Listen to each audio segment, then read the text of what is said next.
people think they're so down or they feel they've not loved, but they don't understand that taking their life takes away every chance we've got to show them how much we do love them.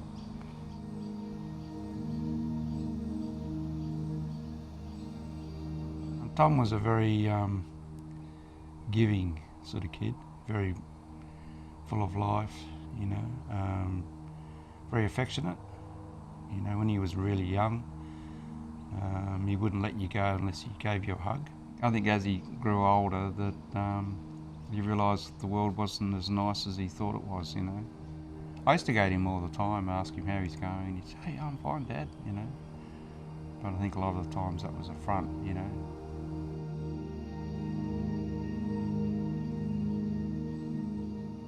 On New Year's Eve, he went out and had a party, and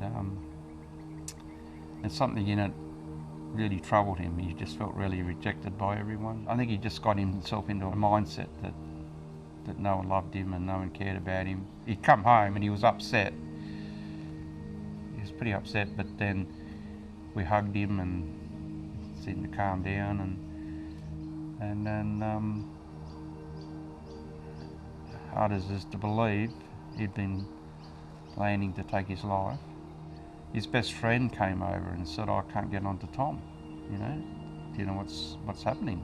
We finally busted the door open.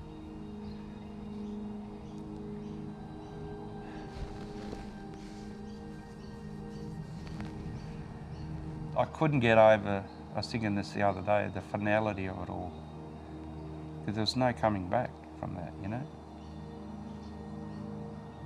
He's this precious little kid lying on the floor, and you can't bring him back to life.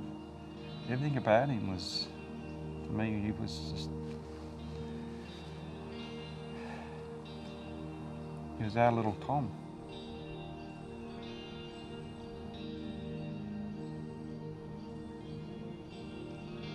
When this happens, you think you're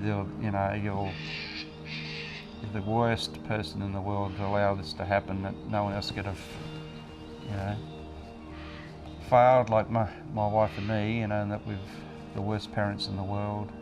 And I think the support groups help you to realise that you're not alone. When you go to a support group,